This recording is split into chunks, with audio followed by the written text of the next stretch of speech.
Os Atos dos Apóstolos. Comunhão Cristã. Distribuição Works Editora. Versão brasileira Estúdio de Cinema, São Paulo.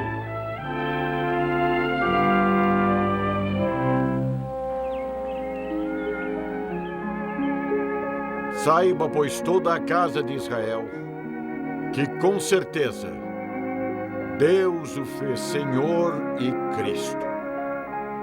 A esse Jesus a quem vós crucificastes. O que devemos fazer? O que devemos fazer? Essa foi e ainda é a eterna pergunta que perturba os homens que refletem sobre suas almas, que precisam ser purificadas e regeneradas. Ouçam a resposta de Pedro no dia de Pentecostes. Arrependei-vos, e cada um de vós seja batizado em nome de Jesus Cristo para perdão dos pecados. E recebereis o dom do Espírito Santo. Aqueles que receberam a palavra foram batizados e naquele dia agregaram-se quase 3.000 almas. Mas no início do cristianismo, assim como hoje, muitas pessoas ainda não estavam prontas na primeira audiência para aceitar a simples verdade que os apóstolos estavam pregando, que a salvação era alcançada com fé e não com obras. E a pergunta tão antiga: o que devemos fazer? O que devemos fazer para sermos salvos? Continuou sendo ouvida no país todo. E assim, na cidade de Antioquia, a comunidade de fiéis estava ameaçada pela discórdia entre seus membros. Quando alguns dos irmãos em Jerusalém contestaram a doutrina da salvação pela fé que Paulo e Barnabé pregaram tanto a judeus como a gentios. Isto não está de acordo com a lei de Moisés. Vós dizeis que o homem pode ser salvo pela fé em Cristo, o Senhor. Mas a lei que vem para nós de Moisés diz que somente os circuncidados serão aceitos por Deus. Por isso eu vos digo que se não vos circuncidades conforme a lei de Moisés, não podeis salvar-vos. Mas esses irmãos, sejam eles gentios ou judeus, aceitaram Cristo como seu Senhor e Salvador. Eles são iguais a nós. Se não se submeteram à lei, não podem ser iguais a nós. Mas a salvação se alcança com a fé. Eu mesmo era um fariseu e guardei a palavra da lei fielmente, mas não encontrei salvação. Até Jesus aparecer para mim no caminho para Damasco. Então acreditei nele e fui salvo. Então pretendes abolir a lei de Moisés? Não tens respeito pela lei? A lei tem o seu lugar. Mas não podemos exigir que os gentios aceitem a lei, nem nós somos capazes de guardá-la. Isso é verdade. Esses gentios só querem ser salvos, e a salvação se alcança com a fé e não com a lei. Para serem um de nós, eles devem guardar a lei. Essa era uma questão importante: salvação pela obra contra salvação pela graça. Esse era um ponto vital que tinha que ser resolvido. Pelo bem da união e como os irmãos contestadores eram da igreja em Jerusalém, sugeriram que uma delegação fosse para Jerusalém para discutir a questão com os apóstolos e anciãos. A viagem para Jerusalém foi uma alegria para Paulo e Barnabé. Estavam tão seguros de que Deus aprovara a sua obra entre os gentios em Antioquia, que não tinham dúvidas sobre o resultado dessa missão. E no caminho todo, tiveram oportunidades frequentes para contar aos irmãos nas cidades e vilarejos sobre a conversão dos gentios. E em todo lugar, os irmãos se alegraram com essa conversão ao Senhor, sem questionar o modo de como isso sucedera. Quando eles chegaram em Jerusalém, Paulo e Barnabé foram recebidos pelos apóstolos e anciãos e tiveram a oportunidade de relatar sua obra bem-sucedida em Antioquia e em outros lugares entre os gentios. Cada vez mais fiéis se agregam à igreja todo dia.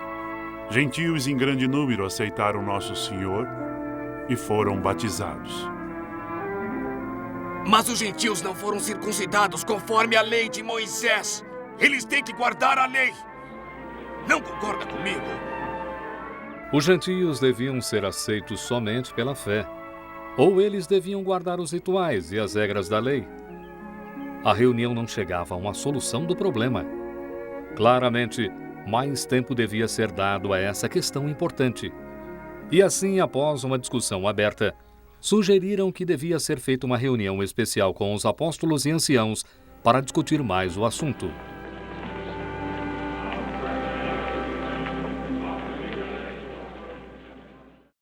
Foi uma discussão longa e intensa, pois essa era uma decisão séria que afetaria o futuro bem-estar de todas as igrejas.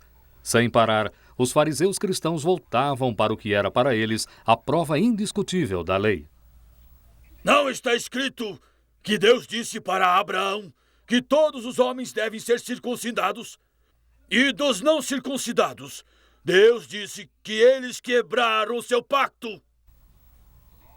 A lei e os profetas e as interpretações dos escribas sempre foram uma autoridade incontestável entre os judeus. Mas alguns desses homens que viveram próximos do Mestre sabiam que havia um novo pacto no qual a graça assumiu o lugar da lei. Irmãos, bem sabeis que já há muito tempo Deus me elegeu dentre vós para que os gentios ouvissem da minha boca a palavra do Evangelho e acreditassem. E Deus, que conhece os corações, deu-lhes testemunho, dando-lhes o Espírito Santo, assim como a nós. E não fez diferença alguma entre eles e nós, purificando seus corações pela fé. E agora, pois, por que vós tentais a Deus, pondo sobre a cerviz dos discípulos um jugo que nem nossos pais nem nós podemos suportar? Mas cremos que seremos salvos pela graça do Senhor Jesus Cristo, como eles também.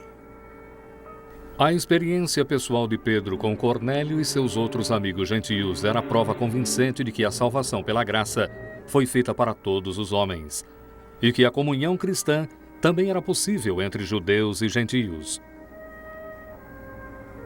E agora, Barnabé e Paulo se levantaram para relatar em detalhes os sinais e prodígios que Deus havia feito por meio deles entre os gentios, provando com essas experiências que todos os homens eram aceitos por Deus, desde que aceitassem Jesus e sua salvação. Eu mesmo fui enviado pela igreja Antioquia por causa dos gregos, que estavam se convertendo ao Senhor em grande número. E eu lhes disse para serem fiéis ao Senhor com firme propósito. Uma grande multidão se agregou a nós, tantos que achei necessário ir para Tarso para buscar Paulo, para ele me ajudar a ensinar as pessoas. E durante 1 ano ensinamos a palavra aos irmãos em Antioquia, e nossa obra foi abençoada. Depois disso, guiados pelo Espírito, viajamos para longe, pregando a palavra de Deus. Em Chipre, um encantador de nome Elimas resistiu a nós e procurou apartar da fé Sérgio Paulo, o procônsul. E quando eu repreendi o falso profeta, Deus o feriu com cegueira. E Paulo, o gentio, acreditou no Senhor. Então fomos para Antioquia, na Psídia, e pregamos lá para os judeus. Mas como não obtivemos reação deles, então pregamos para os gentios. E através deles a palavra do Senhor foi divulgada em toda a região. Foram os judeus que incitaram a perseguição contra nós e nos forçaram a partir. Em Icônio também foram os judeus que se voltaram contra nós por causa da nossa pregação. Mas em Listra, um homem que era coxo desde nascença veio nos ouvir. Ele nunca havia andado. E quando eu vi que ele tinha fé para ser curado, eu disse para ele: levanta-te direito sobre teus pés. Em nome de Jesus Cristo, levanta-te e anda.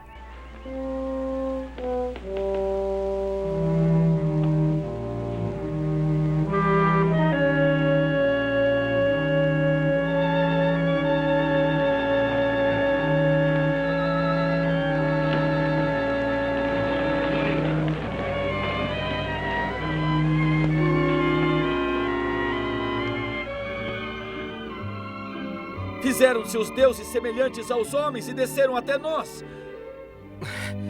O templo de Júpiter fica no portão da nossa cidade. Este deve ser Júpiter em pessoa e Mercúrio, seu mensageiro. Vamos oferecer um sacrifício a eles. Vamos. Vamos.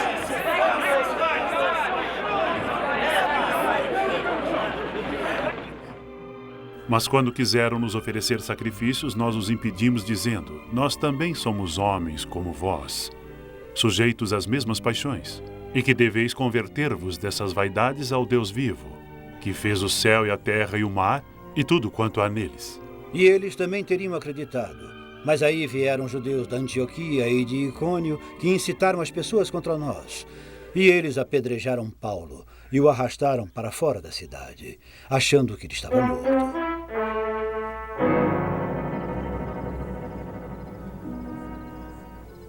Mas quando alguns dos discípulos e eu rodeamos Paulo, ele se levantou. E no dia seguinte, pudemos continuar a nossa viagem, pregando o Evangelho e fazendo muitos discípulos, porque Deus abriu a porta da fé aos gentios.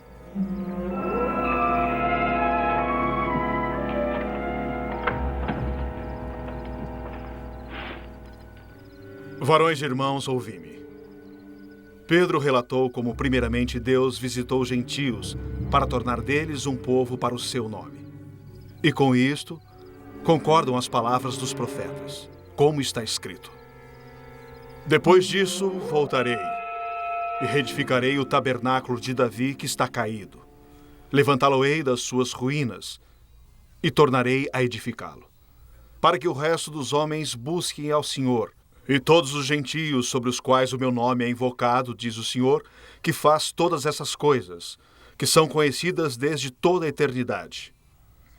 Portanto, pelo que julgo, que não se deve perturbar aqueles dentre os gentios que se convertem a Deus, mas escrever-lhes que se abstenham das contaminações dos ídolos, do que é sufocado, e também do sangue. Porque Moisés, desde os tempos antigos, tem em cada cidade quem prega em seu nome, e cada sábado é lido nas sinagogas. Tiago expressou a opinião da maioria dos irmãos. Foi uma grande vitória para a posição defendida por Paulo e Barnabé. Reconheceu-se que a salvação não depende da prática do ritual ou da lei judaica.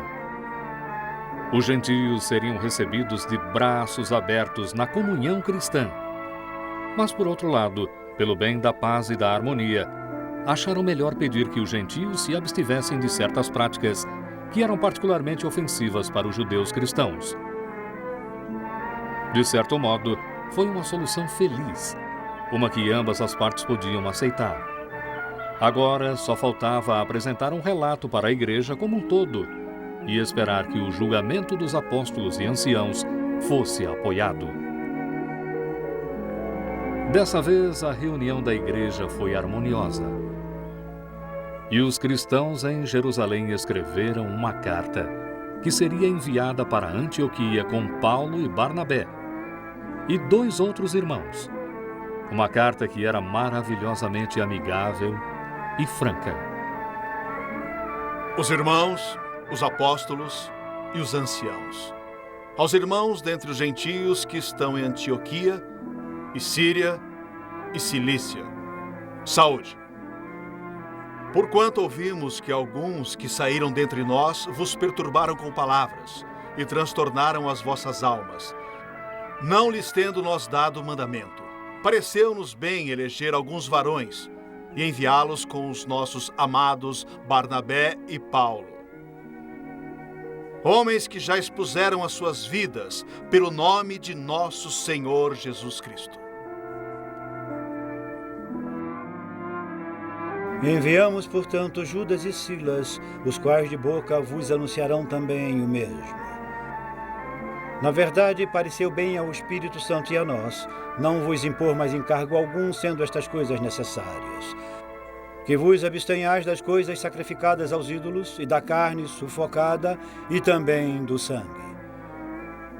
Das quais coisas fazeis bem se vos guardares. Isto é tudo.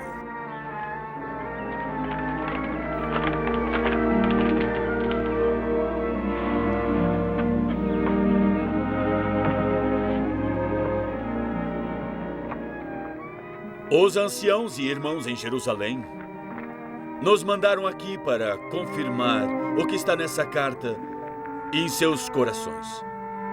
Não queremos nenhuma discórdia entre nós, pois somos todos um só em Jesus Cristo, o nosso Senhor.